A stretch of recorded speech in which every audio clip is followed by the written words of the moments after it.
Hello everyone, welcome to the channel, and tonight I will be reading you a true story of a soldier and his doppelganger. So relax, grab your seats, turn off the lights, and let's get into it, shall we?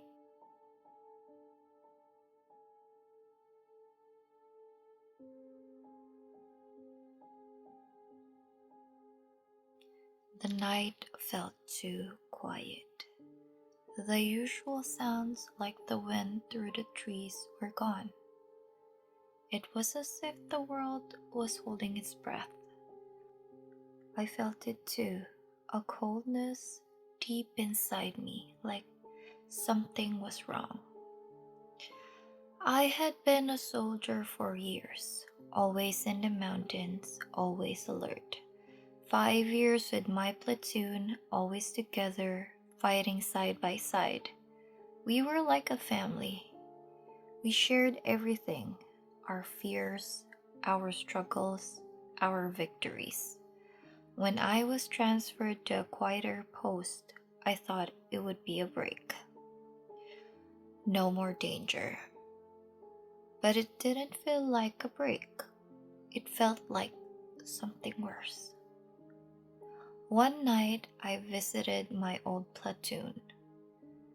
They were in a briefing, getting ready for their next mission. The room was dim, and the air felt heavy. When I walked in, I felt out of place. I wasn't a part of the team anymore. I was just a stranger watching them get ready for the chaos ahead. I offered to make coffee. As I handed each of them their cup, I tried to ignore the feeling creeping up my spine. When I reached my platoon sergeant, the one who had been with us since the beginning, something felt wrong. His face looked tired, but it wasn't just that. His eyes. His eyes were empty, cold. He didn't recognize me. It was like the man I knew wasn't really there anymore. His soul was gone. I froze, holding the cup, not sure whether to step back or reach out. I tried to laugh it off. I asked, "Are you okay, platoon sergeant?" I asked, my voice shaking. He looked at me, gave a small, empty smile. "I'm fine. Why would I be sick? You know me," he said. But his voice sounded hollow, wrong. I quickly finished my task and went back to my barracks. But the feeling didn't go away. It only got worse. I couldn't stop thinking about his eyes, that strange smile. What was happening to him? The next day, the dread didn't leave me. I had to warn my old comrades. Even though I'd never done that before, I just had to say something. Then I got the first report, a clash with the NPA. It wasn't too bad, they had recovered the rifle. But it didn't make me feel better.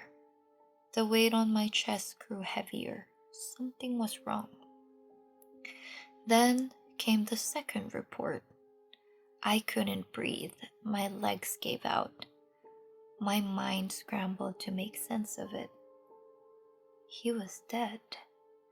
My platoon sergeant shot. Gone.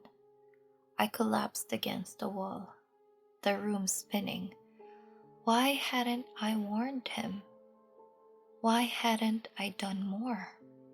I sat there, cold inside, for what felt like hours. I couldn't shake the feeling that something was watching me, waiting. Then, I remembered something my mother had once said when I was a child, how she could see things before they happened. At the time, I thought it was just superstition, but now I wasn't so sure. Years later, I finally told someone about that night. We were drinking, talking, and I shared what had happened.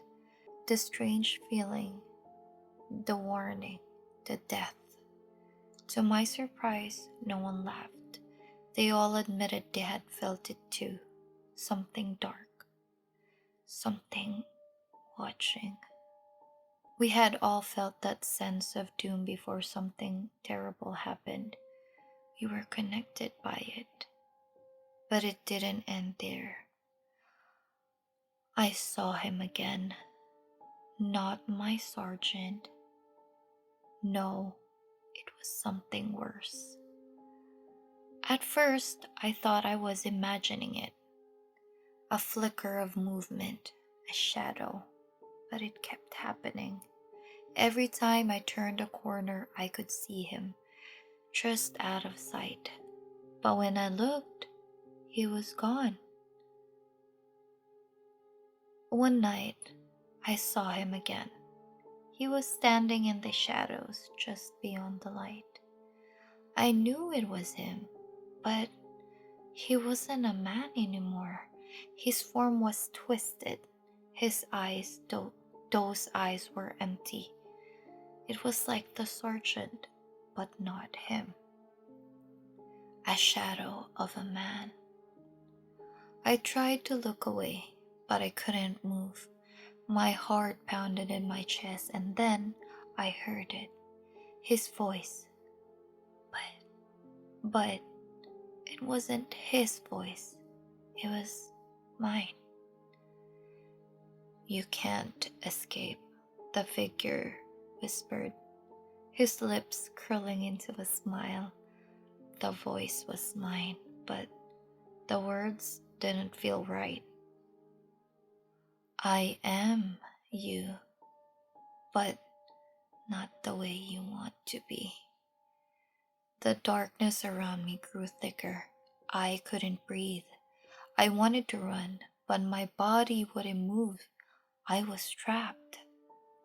Then, just like that, he was gone. The air went back to normal, but the feeling stayed. I knew it wasn't over. It was just the beginning. That night, I tried to sleep, but I couldn't. I kept seeing his face, hearing his voice, and then I saw him again. This time, he was in the reflection of a broken window near my bed. His eyes stared back at me, empty, waiting. It wasn't me in that reflection. It was something else. You can't run, he whispered again, the sound like nails on a chalkboard. You're already too late. I scrambled away, my heart racing.